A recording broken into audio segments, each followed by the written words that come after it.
Good morning, afternoon, evening, wherever you are.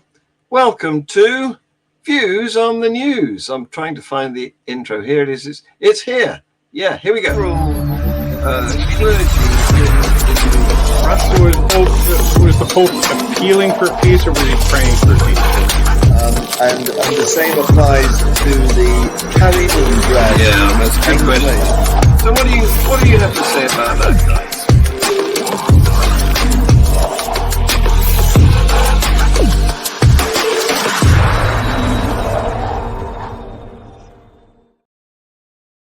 You know, it's not everybody who's comfortable with being on cam and mic and giving their views. So I've scoured the world, and these are the hand-picked panelists for tonight. Tersia, welcome. How the devil are you?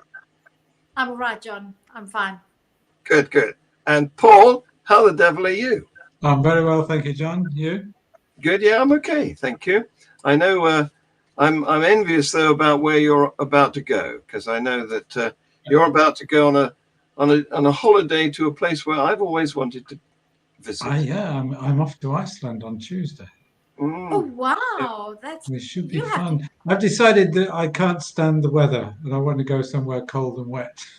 Very wise, yes. Well, yeah, are you going to the Ice Hotel? No, it's not on our itinerary, that one. Okay. I'm going to see a lot of waterfalls. Yeah. And a few thermal pools and things like that. Enjoy. Thank you very much. Okay.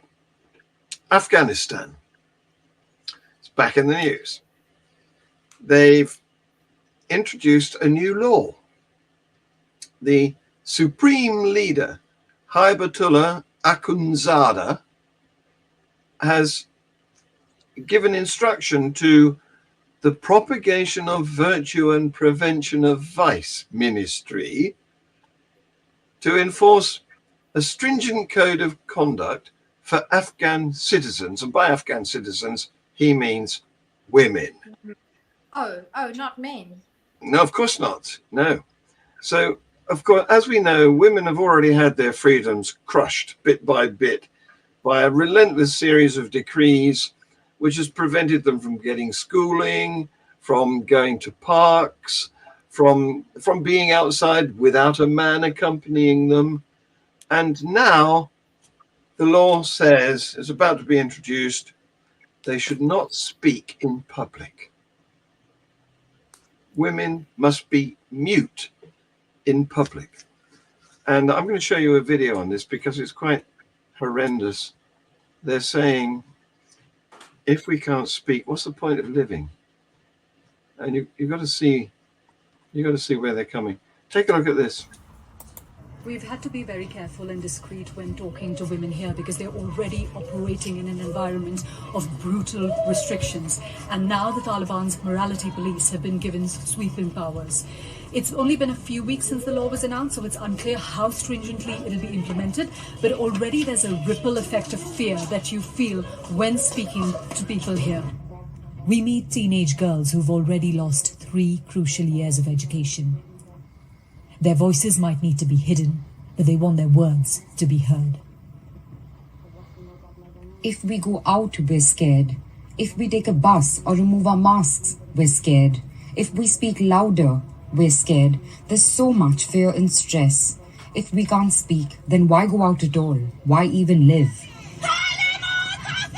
Until last year, groups of women took to the streets demanding their rights, risking violence and detention. The Taliban cracked down on the marches until they stopped altogether. This woman broke down, telling us how she was detained last year while participating in protests. The Taliban beat me and dragged me into a vehicle saying, "Why are you acting against us? This is an Islamic system." They took me to a dark, frightening place and insulted me with terrible words. We were treated like animals. After being released from detention, we weren't the same people we were before. Is that the way to treat 50% of the population? Don't these men who make these ridiculous laws have mothers, sisters, daughters? Apparently, there's one leader of the Taliban who sent his daughters abroad for an education, isn't there? Is there? Oh, right. I have, while I cannot speak out strongly enough about condemning this type of thing, I am curious about whether these, the majority of women in Afghanistan are still religious. And I'm not going the route of victim blaming here by any means. Absolutely not. But I do still wonder whether, are they still religious? Do they still believe any part of what their religion says? And if that is the case, then that they still believe it, then that means that they are going to, will they teach their sons to believe the same tenets of faith, or will they teach their young boys to question and to not adhere to the belief system that they are currently beholden to? That's something that I'm curious about now, and I want to make it very clear. I'm not saying that we should. These women are victims, and we cannot blame them for anything that is happening. But I do still, I can't help but wonder: are they still faithful Muslims? Yeah, I don't think they have the power to teach their sons anything.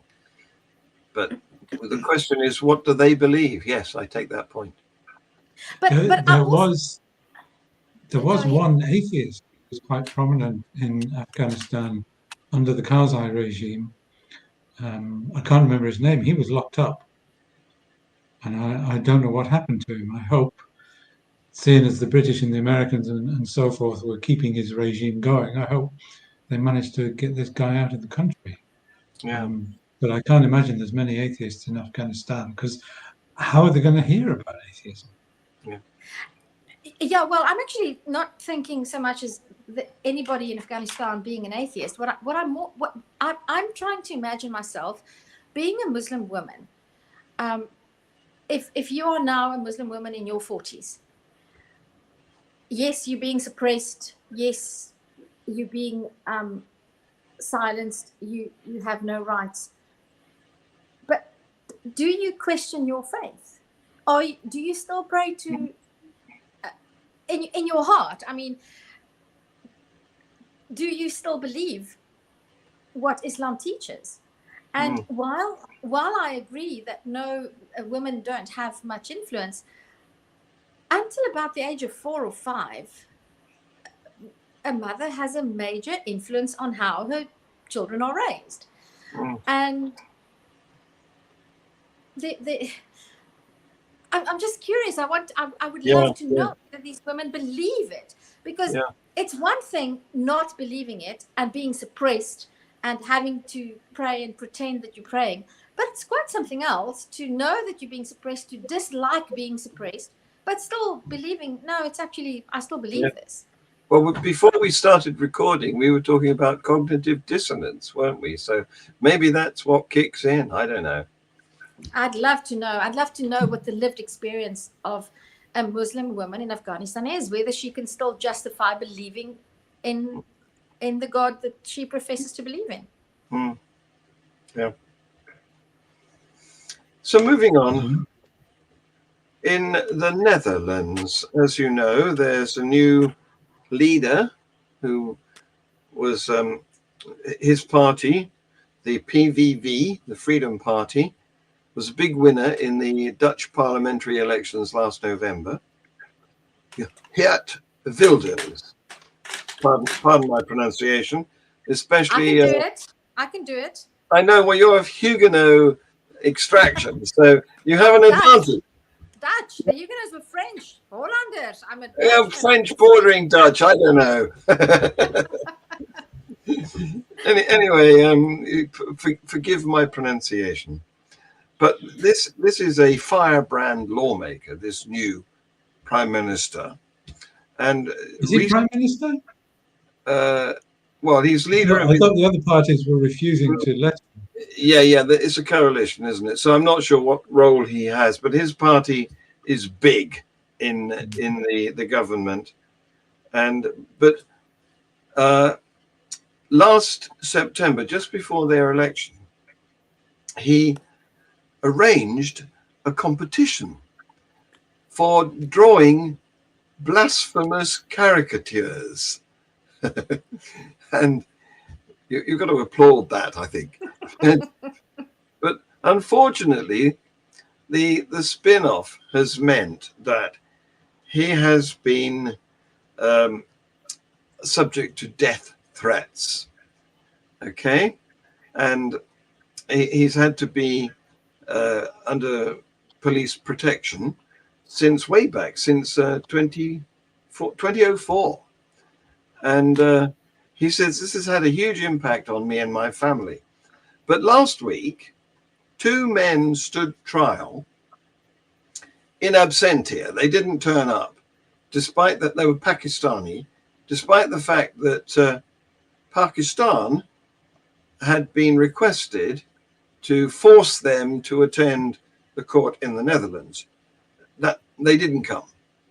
And in their absence, one of them was given a 14-year sentence for calling on he's a religious leader, and he called on his followers to kill Wilders, promising that they will be rewarded in the afterlife. I'm not sure how he's going to fulfill that promise. And another one was sentenced to 4 years for urging his, I think it's social media followers to kill Wilders. I have such mixed feelings. What do you say? Because, I mean, I don't think Wilders is a very savory character. What I know of him, so I don't think he deserves to be killed. I don't think anybody deserves to be killed for what they believe in. Whether I think their beliefs are stupid or not, I still don't think they should be killed. But I mean, I don't know what. Just protect the guy. He has protection. His motives for his actions, I don't think.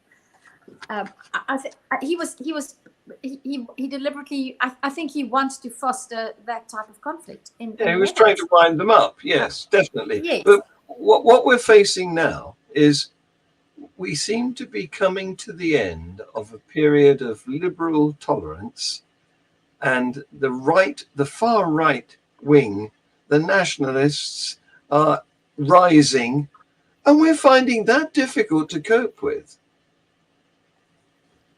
It's not just they're two self-reinforcing extremes, aren't they? That people like Wilders stir up the Muslims, so the Muslims gravitate to the more extreme, who then stir up the non-Muslims, who gravitate to people like Wilders. And that's right. It's two extremes stirring each other up and reinforcing each other all the time. Yep. And I'm with you, Tersia. I've got no sympathy for either of them. But certainly, the one who wants to murder is worse. Yes, but if you know, if there's a snake, if there's a cobra, it's a dangerous, poisonous snake. You know it's a snake. It doesn't belong in your house. You don't want it in your house. But okay, it now snuck into your house, and I've had the situation before. I actually had a real snake in my house, and I did get the snake catcher to catch it. But let's say I didn't have access to a snake catcher, and I knew that the snake was in my spare bedroom, which it was. I would close all the doors. I would put a towel underneath the door so it can't slither out. So at least I knew where it was. I would contain it. I would not give the broomstick to my 7-year-old and say, all right, boy, go and prod that snake. Let's see how much harm we can get this snake to do, so that when the snake attacks, we can retaliate and say the snake bit us. And in that sense, I think that somebody like Wilders or Wilders he should keep the moral high ground, which he's not doing. Don't poke a hornet's nest. No. Do whatever you can to contain the hornets and because why do you want to poke the hornet's nest? You just want to poke the hornet's nest because you want to get the power to kill all the hornets.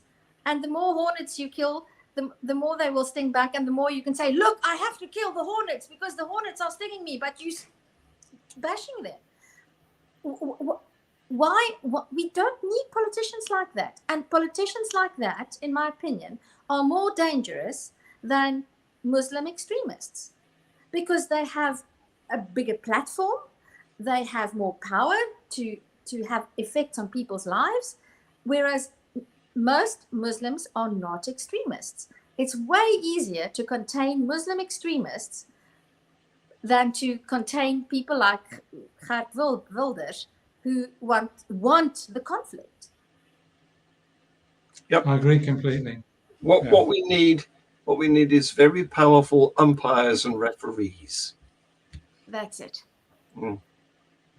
Okay, so things are kicking off in Canada. We don't often hear from Canada on the Global Atheist News, but I'm not going to play you all of this because it goes on for a long while, but just take a look at what's been happening in a Canadian city. Go back to your country with that shit. Yeah, this is Canada. Yeah, no praying on the streets. Blocking the fucking street with your stupid terrorist chant. Fuck off with that shit. Get back, go back to your country. Go back to your fucking country. Go back to your Islamic shithole. Go starve. Go back. Go back to your country. Who said go back to Europe? We're in fucking Canada. Yeah, this is Canada. Get the fuck out of that shit. Fuck that shit. Fuck that shit. That doesn't belong in Canada. Fuck that shit. That's a terrorist chant. Muhammad was a pedophile.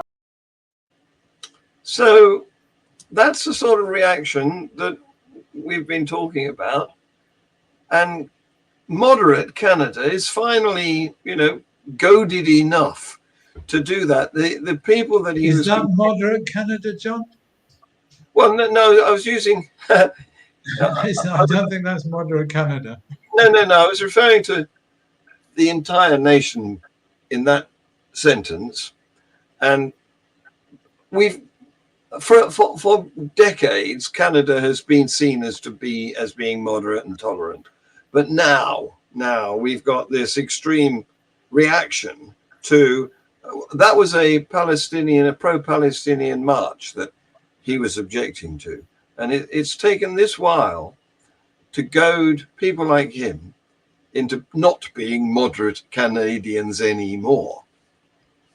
How do we know that he was a moderate Canadian to begin with? Well, we don't. I don't think that I don't think he was moderate to begin with, and I'm currently reading. My husband brought me a present from his business trip. He bought me Yuval Noah Harari's latest book, Nexus, which I started reading last night. Mm-hmm. Which we could also talk about sometime, John. Mm-hmm. I'm a big fan of Harari's, and the conclusion that, well, I'm only just in the beginning, but I've also listened to interviews with him. We think that information is truth.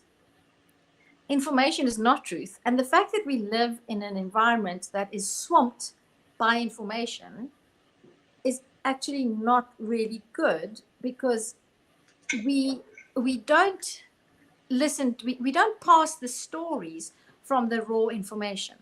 We take the information, we are fed information in the likeness of stories, and we believe these stories. And we know that somebody like Donald Trump, who has 60 million Americans still following him, he has quite a large following amongst Canadians, because people buy into the stories that are being told, and the stories are not often being told with nuance. And that is the danger here, is that there's no nuance. What the hell? If these Palestinians want to hold a march against Israel in Canada, as long as they abide by the laws of the land, as long as they follow the local municipalities' rules that should be adhered to when you have a march, why can't they have a march? Yeah. The fact that they say something that I don't like doesn't mean that they don't have a right to say it. And the people who are in Canada, Palestinians or pro-Palestinians, whoever, if they are there legally, then they have the same rights as Canadian citizens. If they're there illegally, then Canada has a problem, because why are there illegal immigrants in their country? They may well be Canadian citizens themselves. Yes, exactly. In fact, in the longer version of that video, one of the people on the march shouts back, "I'm Canadian." Yes, Exactly. Exactly. I just don't think that. I think it's very sad that Canadians, who are not renowned for being very aggressive, have now bought into the story that the only way to manage our societies is to shout at people, "Go back where you came from." Yeah. What I'm hearing from you both is a plea for reasonableness, not extremity or extremism. And I mean, the people who are shouting at Muslims now, a few generations ago, they were shouting at Irish Catholic immigrants. Yeah. And then they were shouting at Italian immigrants. Then they were shouting at Jewish immigrants. Yeah. And then they were shouting at the West Indians that came to this. And now it's the Muslims. Yeah. And of course, you may get descendants of some of the Irish Catholic and the Jewish and the Jamaican or whatever, who are now joining those shouting at the Muslims. Yes. You know, we've got in Britain people like Suella Braverman, who is the child of immigrants. Yes. I think the child of economic migrants, who is so anti-immigration. Yes. I'm all right, Jack. Pull the ladder up. Pull the ladder up. Yeah. Yeah. I mean, immigration is a challenge for all Western societies, and for South Africa too, isn't it? It's a massive challenge for us, because we have people from Zimbabwe and Malawi entering our country illegally. Most of them are here illegally. Yes. Because things are really falling apart. But does that mean I have the right to kill them? No. And tell them to go back where they're coming from? Surely not. It's some of them, many of them do cause problems, but ironically enough, and this is borne out in statistics and factual information in the United States as well, most crimes are not committed by immigrants. Most crimes are committed by citizens of the country. In fact, there was a statistic recently: per 1,000 people, citizens of America commit more crimes, immigrants commit less, and illegal immigrants per 1,000 people commit even less. Even less, exactly, because they desperately want to stay under the radar. Yeah. No. I get really upset by this new thing that go back to your country. Yeah. Okay. Well, we could all. I'd be sent back to the Isle of Wight. Well, I wouldn't mind. Where would I be sent back to? I'm of Dutch and French descent. Would I be sent back to France, or would I be sent back to Holland? Yes. Are you going to split me? How are you going to split me to send me back where? Maybe I should try something like that. I prefer France. I prefer to go to France. You got better food. I just love the French culture. So I wonder, how would I go about proving that I should go back to France? What if my DNA shows? Well, you've got a French name, Du Plessis. Come on, you're halfway there. That's not my maiden name. That's my married name. That doesn't help me. Don't quibble. Anyway, time is going, so I'm going to move you on to another example of this polarization, this move from the middle towards the extremes, which is going on in the world now. Look at this video here. This is another protest. This is one in London, but just look at the sign.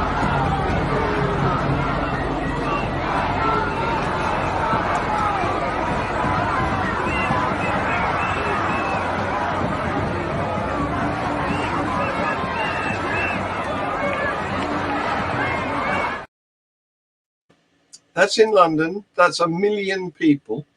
That's huge. Protesting against what they call Israel's genocide of the Palestinians in Gaza. So passion is rising. Yeah. It's strange, isn't it? This tiny little country that's as big as Wales has the capacity to rouse passions all over the world. Yeah.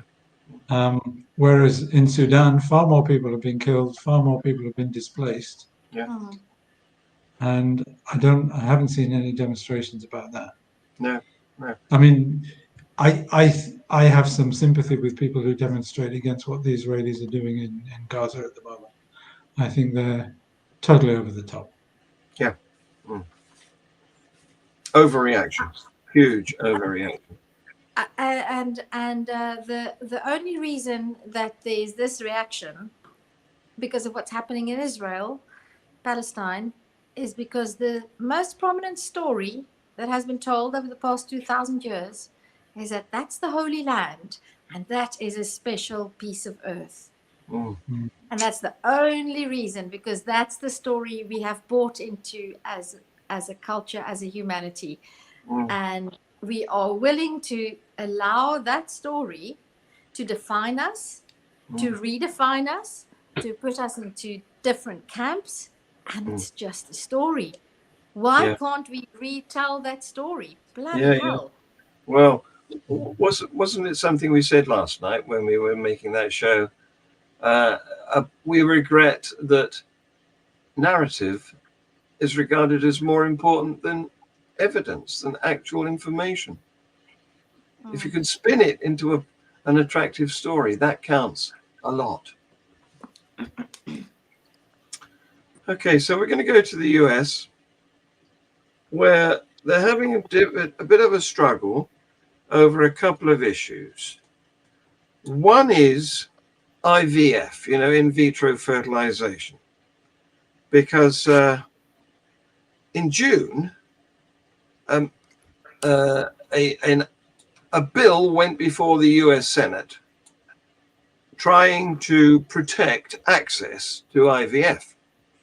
And it failed because most Republicans, including Trump's running mate, Ohio Senator J.D. Vance, voted against it.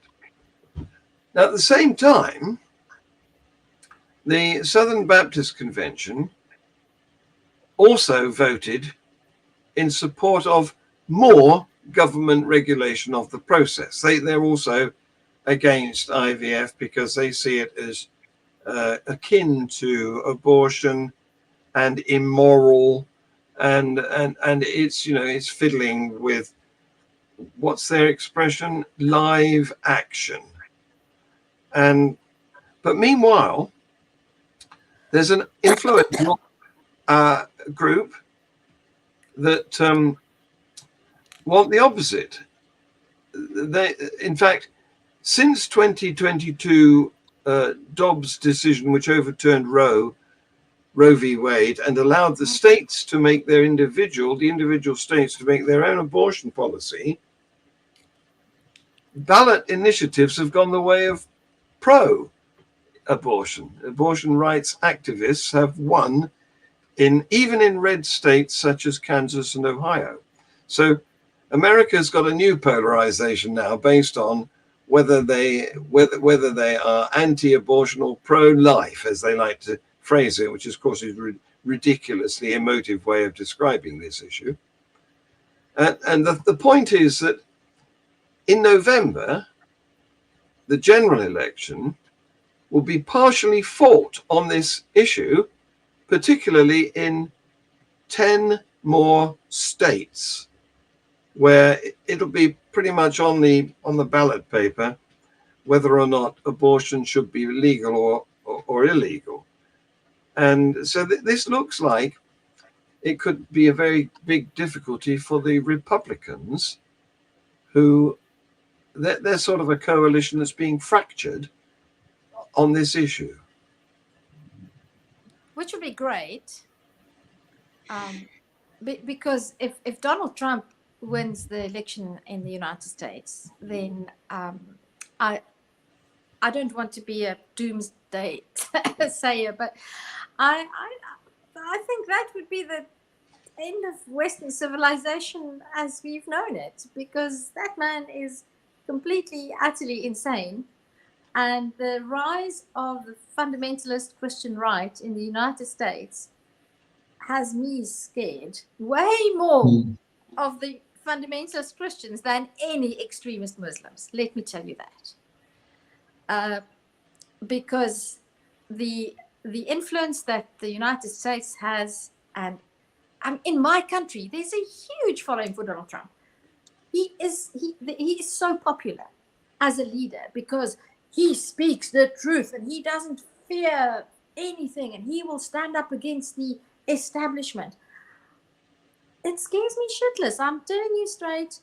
And having, before we started recording, I told you about my encounter with a flat earther. And having seen the veil that drops when that cognitive dissonance kicks in, you can't reason with somebody who believes that IVF is murder. You can't reason with that person. And if you ask them, all right, so if you're diagnosed with cancer, should you get treatment for that? Well, I don't think so, because it was God's will that you got cancer. Appendicitis? Either you die, God will decide whether you should have an appendectomy or whether you should. Well, if it, why? What's the rationale behind saying we have science that can help a woman to fall pregnant? Yeah. But we can't do that, and we have science that can cure you from appendicitis. But that we can use. That's not stepping into God's domain. That's fine. There were even Republicans who were against treatment for women with an ectopic pregnancy. Yes. You know, if you have an ectopic pregnancy, the fetus is doomed. Yes, it's absolutely doomed, and the mother is, unless you operate very quickly. Yes. Exactly. Yeah. You know, but it's outrageous. God's will. Difference? And the one question that they can't answer, and that is the one thing that makes me really, really worried and nervous and scared, is when you ask an honest question. All right, let's grant that it's God's will that you must have that you had an ectopic pregnancy. Okay, it's God's will. So sorry, you will die. You will die. Okay. So what about if it's your mother or your sister or your partner? What about then? Does that cut any ice? Well, we haven't even discussed that. Let's just assume that you have two people that you don't know. One has an ectopic pregnancy. The other one has appendicitis. The one you can operate and you can cure them and they can live a long, healthy life. The other one, no, they can't, because there's sperm and egg cells involved. So when it concerns sperms and egg cells, you can't step in there. Modern medical science can't step in there, you know. Yeah. And when you ask them, what is your criteria for deciding, they're not even willing to enter into that discussion with any form of intellectual honesty. Yeah. What grieves me here is democracy is not working, because nationwide, 64% of Americans think that abortion should be legal in all or most cases. That's even including 62% of white Catholics and 57% of Hispanic Catholics. That's despite the official opposition of the Catholic Church. And when it comes to IVF, 70% of Americans say IVF access is a good thing. But why don't they get a government that represents their view? Well, don't get me started on democracy, because I don't believe America is a democracy. I don't think democracy is possible. I don't think any country is a real democracy, but don't get me started on that. But that is, you have just supported my my argument that America is not a democracy. America is in fact an oligarchy. It has been since its inception. One of the greatest stories that we have been told. Oh, John, you must make a clip of this, because I mean, really, this will get something. America is not a democracy. America is an oligarchy. It has been since its inception, and it's now moving closer and closer to becoming an autocracy under Donald Trump. And I don't know how he's going to handle not winning the election, which is another kettle of fish altogether. But that's my opinion. Paul, what do you think about that? I'm curious. Do you think I don't think I've loathed a human being as much as I loathe Donald Trump for most of my life. I mean, he's just awful, isn't he? He's just dreadful. And people say he speaks the truth. No, he doesn't. He's one of the most dishonest politicians around. In the debate, he was corrected for saying the Democrats want to be able to kill babies at 9 months and execute babies after birth. He will just say whatever comes into his head, any lie that comes into his head. Is America an oligarchy? I think it's got signs definitely of being an oligarchy, because money buys power in America to a greater extent than it does in a country like Britain. In Britain, we still mercifully have spending limits on elections. Yeah, and we don't have those PACs, do we? Those. We don't have the PACs. We don't have TV adverts. And you can't buy an election we have a crazy electoral system, and we have one of our houses of parliament isn't even elected. I mean, the crazy electoral system, we've got a Labour government with a massive majority on 34% of the vote. Yes. So it's insanity. I did want to see a Labour government, but it is insanity. Yes. So before we go down this political rabbit hole, let me get on, because there's something here which is very pertinent to what you've just been saying. Because in America, staying with America, the evangelicals, they've recognized that most of their membership support Trump up until recently, when Trump has been making himself really look ludicrous. And the result of this is not that the evangelicals are going to vote Democrat, but that they're going to leave evangelicalism. That evangelicalism is becoming a dirty word because of the majority of their association with Trump. And so there's a movement of evangelical Christians who are trying to reclaim their original tradition from the culture wars that have been the result of this political dispute. And so they are urging their followers to reject political idolatry and its messengers, not mentioning Trump, as well as the false idols of power, wealth, and strength, rather than the true God. Well, there's a big problem with that, in my view. They go on to say, they've made a new religious statement that they're calling Our Confession of Evangelical Conviction. And it says that We reject the false teaching that anyone other than Jesus Christ has been anointed by God as our Savior, or that a Christian's loyalty should belong to any political party. So, I mean, first find the evidence for your Jesus Christ, but leaving that aside for the moment, they say that we pray that God's Spirit will revive our church and strengthen Christ's people to be agents of his presence and blessing in this turbulent age. Oh, So can I say, oh, fuck, really? That is terrible.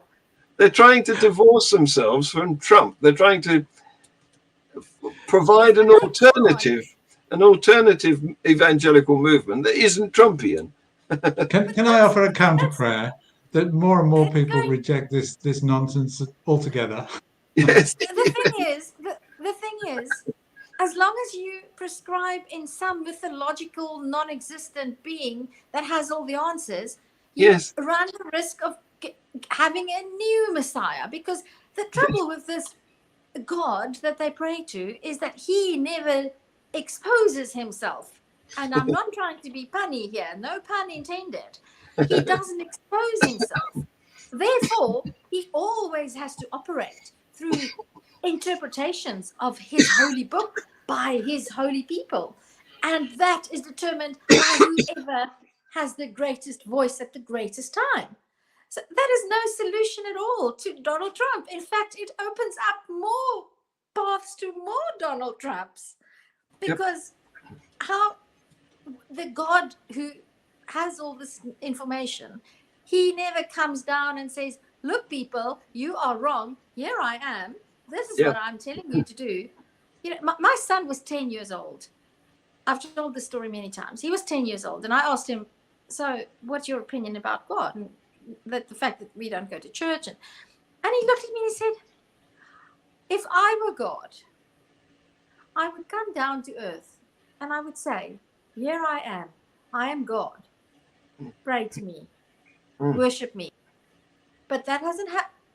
A 10-year-old can figure this out. Yeah, absolutely. Oh, God.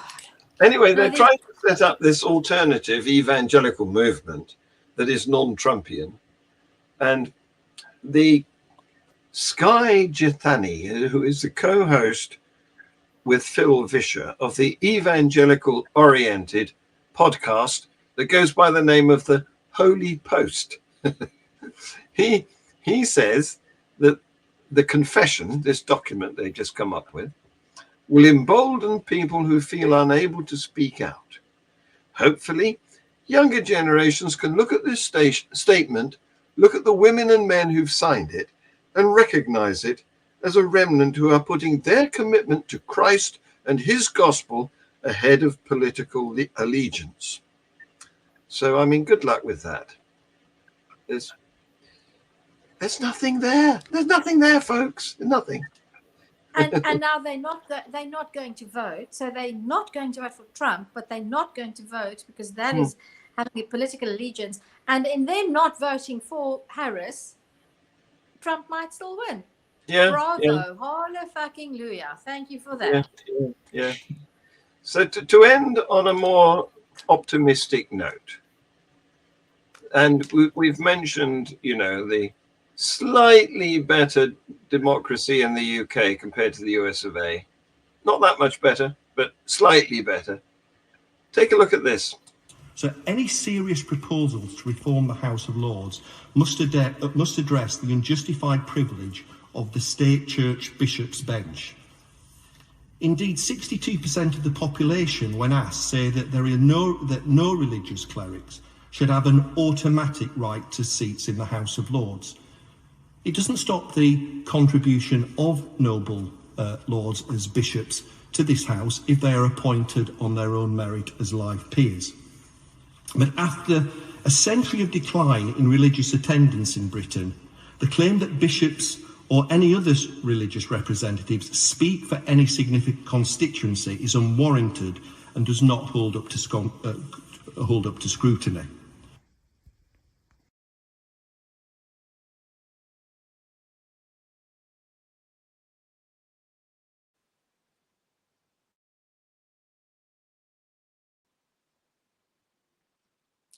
Sorry. Here, here. I'm good. Yes, absolutely. Yeah. Here, here. And It's about time. Things change very slowly in the United Kingdom, but it seems people are They do. thinking about making some changes. Yeah. but why not? I mean, they're going to get rid of the hereditary good. peers. Yeah. Good riddance. Long overdue. I wish they would get rid of the bishops. But how about getting rid of the cronies and the political donors and the MPs who got voted out by their constituents? Oh, there wouldn't be anyone left. Yeah. Well, I wrote to the Prime Minister recently from my position as Executive President of Atheism UK, and I'm not going to read you the whole letter, but one of the points that we made, with the backing of the council, of course, was that the House of Lords does need revising, and it's even more important to get rid of the bishops than it is to get rid of the hereditary peers. The House of Lords has been very, very difficult to reform because nobody can agree what should replace it. And I think the way they should do it is they should pass a law saying the House of Lords is abolished from the 1st of January 2028. And that will concentrate a few minds on what to replace it with. And, you know, if they can't agree what to replace it with, abolish it. There should not be an unelected house in the legislature at all. Not it's democratic. ridiculous. Yeah. Yes, There you go. because maybe it does not need replacement. Maybe it's just get rid something of it. that just get rid of it. Why? And I don't know enough about the British political system to say, but if why does it have to be replaced with something? If it works without if the system will work. How many houses do you have in South Africa? Just one. We have one parliament. Do you? Yeah, we have one parliament. We have one man, one vote. We have several political parties. At the moment, we have, for the first time since 1994, we have a government of national unity. We have a coalition government. The ANC did not get the majority. And we are very transparent in terms of who gives money to political parties. Each political party has to declare who they get their funds from. Each political party gets exactly the same amount of money from the government to run elections, and anything above that they can gather from donors must be, it's transparent who gives it and how much is given. Well, and we also, we don't vote for a president. So the leader, at this moment in time, the government of national unity decided that Cyril Ramaphosa will remain the president. He is also the president of the ANC. Yeah. It's not a perfect system, and I don't think it's really. And do you have proportional representation? No, we don't. No, we used to have before 1994, but we don't have anymore. We have it's one man, one vote, and you vote for you vote. What we do have though, but that's not really, I'm not sure if that's like comparable to the houses. We have the national parliament, and then we have provincial parliaments as well. Okay. Yeah. So, but it's not two houses. We have it's not two houses. We have one national parliament. That's not two houses. We have one national parliament, and they decide on the laws, and that's it. And they now we have very robust debating because the ANC does no longer hold the majority. So well, I wish I could agree with abolishing the House of Lords, but please can we do it after I've got my peerage? You have to donate to the right party. Thanks, guys. You've been wonderful. Take care. Thank you very much. Thank you, Paul. Thank you, John. It was lovely to see you. Yes, Bye. Jocelyn. Forgive my swearing. Forgive my swearing. I got a bit hot-headed there. Forgiven. And I have the power to do that. Was